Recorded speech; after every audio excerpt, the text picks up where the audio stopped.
Sebelumnya terima kasih Mas karena sudah mau membantu kami dalam melakukan sesi wawancara untuk tugas kami akuntansi keuangan lanjutan. Oke. Itu mengenai perusahaan pusat dan cabang. Ya. Sebelumnya perkenalkan kami mahasiswa Politeknik LPP Yogyakarta, udah tahu lah ya Mas, udah sering nengok seragamnya juga. Saya Fadil, ini ada Dea, Ferdi, dan ini ada member baru Mas, Delia. Waktu itu kan kami tiga ya. Tiga ya, oke. Ini ada Delia sekarang. Siap. Jadi ini mau memastikan lagi Mas, waktu itu kan kami kan sudah sempat wawancara di sini, dan itu kami tahu kalau ini tuh adalah cabang, dan yang pusat itu ada di Jakarta. Betul. Mungkin bisa ceritakan Mas, antara hubungan operasional yang sering dilakukan kantor cabang dan kantor pusat itu apa saja Mas? Hubungan operasional ya. Kita tuh cuma ini sih palingnya. Kayak apa sih namanya? Perpanjang tangan dari bisnis Jakarta. Oke. Jadi pengenalan brand aja bahwa perusahaan sana itu punya kedai kopi lain selain di Jakarta. Mungkin seperti itu. Kalau buat operasional jalannya cabang sama pusat kita beda. Gitu. Dari segi apapun beda kita. Yang membedakannya itu apa Mas? Jadi kalau kita operasionalnya di Jogja sama di Jakarta dari segi jam buka beda, terus menu-menunya sama pasarnya juga beda. Mungkin kalau di Jakarta lebih ke on to go ya, jadi kayak coffee to the go, begitu orang pesen langsung siap saja. Kalau kita ini kan karena customernya nggak cuma dari kantor tapi umum, jadi kita bukanya versi buat umum, dari harga, dari cara penyajian, dari konsep seperti itu. Terus Mas, kalau terkait dengan pengambilan keputusan misalnya yang tadi itu kan, pengambilan keputusannya kan biasanya itu kan dilakukannya di kantor pusat. Apakah di kantor cabang ini yang di Agro ini itu memiliki keputusan sendiri tanpa harus meminta izin terlebih dahulu ke kantor pusat? Kalau atau itu ada dua, karena kita juga punya satu manajer bisnis yang mengatur aturan beli cabang sama pusat ya. Jadi kadang ada yang memang diputuskan oleh pusat, ada yang kita bisa ngambil sendiri. Contohnya seperti misalnya di Jogja lagi happy penapa, kita bisa ngambil keputusan itu bikin event sesuai dengan apa yang ada di Jogja. Atau misalnya kayak kemarin kejadian sebenarnya lagi ada event, mereka butuh bantuan di sini, kita yang mutusin. Jadi kita nggak perlu ke pusat, paling cuma menginformasikan bahwa di Jogja lagi seperti ini Pak. Nanti tinggal Jakarta memperbolehkan atau tidak. kalau terkait dengan promosi juga berarti Kalau promosi bisa dari kita, bisa dari cabang, bisa dari pusat, maaf. tergantung dari kebijakannya gitu.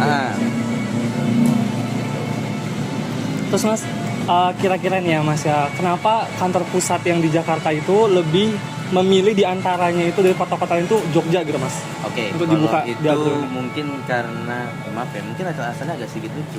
Karena melihat Jogja perkembangan kopi shopnya agak banyak ya. Oh iya. Jadi nyoba buat buka seperti itu. Dan kebetulan bertemu orang-orang seperti saya yang mau buat menghandle.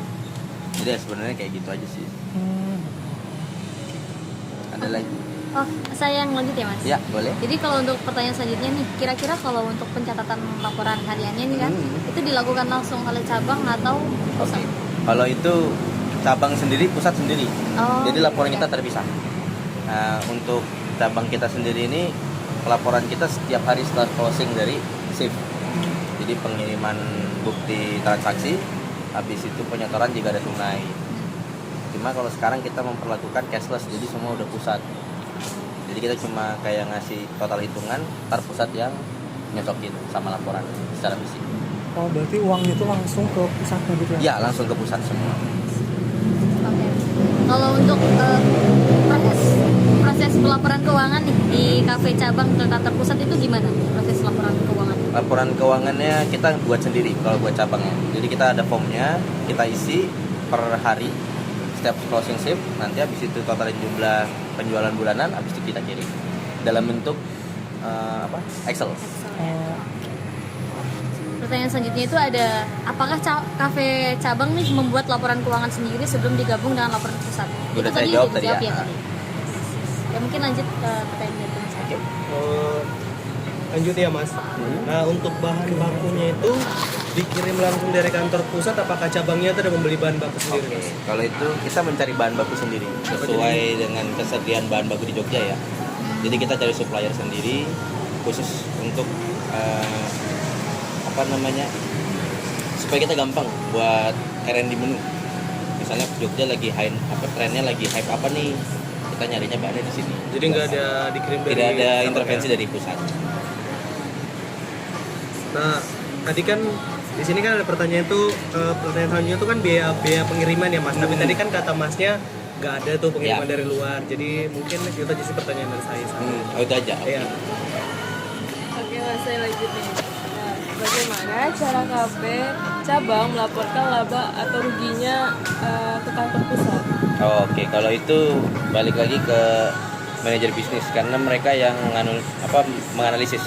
Karena kita cuma mengirim laporan dalam bentuk Excel. Jadi untuk laba ruginya kita tidak pegang itu. Jadi laporan itu hanya bentuk yang sehari itu. Harian itu aja. Jadi untuk khususnya laba merugi mereka yang menghitungnya dari pusatnya. Nah, Seperti terus itu. next, apa saja yang biasanya dinilai kantor pusat untuk melihat kinerjanya KB cabang? Oke, untuk melihat itu lihat dari berapa ramenya KKD ini, terus kebersihan, habis itu kayak misalnya event-event apa aja yang sering terjadi di Jogja yang kira-kira bisa melibatkan kita, kayak gitu. Nah kalau boleh tahu penilaiannya itu dilakukan gimana mas? Apakah Kalau penilaian itu datang mereka, datang. Biasanya kunjungannya bisa dulu per 2 minggu sekali, tapi karena sekarang runningnya udah lancar, jadi kadang bisa 3 bulan sekali atau bahkan sebulan bahkan 3 bulan sekali, seperti itu. Next, yang terakhir ya mas ya. Ini menurut pihak cabang, apa kendala dan kelebihan dari sistem kerja antara pusat dengan KB dan cabang yang sekarang? Oke, kalau kelebihan nih, kalau compare pair to pair-nya itu agak bingung ya karena di pusat itu kan area perkantoran jalan, beda dengan Jogja ya. Kalau kita melihat di sini, kenapa kita sepi ya? Karena yang pertama kurang marketing, ya kurang ini apa sih namanya, daya beli masyarakatnya kurang, beda sama Jakarta. Kalau di pusat, kebetulan Jakarta untuk area kantor jalan dan dia surfingnya lebih gampang karena orang begitu istirahat langsung ke bawah turun, letaknya strategis. Beda dengan kami yang berada di sini ya, yang dimana kita harus orang keluar kantor dulu jalan lagi ke sini. Belum cuaca Jogja yang panas yang minta ampun. Jadi bikin bakal Ya, dan area AC-nya juga yang kurang ya menurut Iya. saya. Itu sih. Kalau pair to pair ya agak bingung saya compare-nya. Itu dari kinerja. Mungkin ada lagi?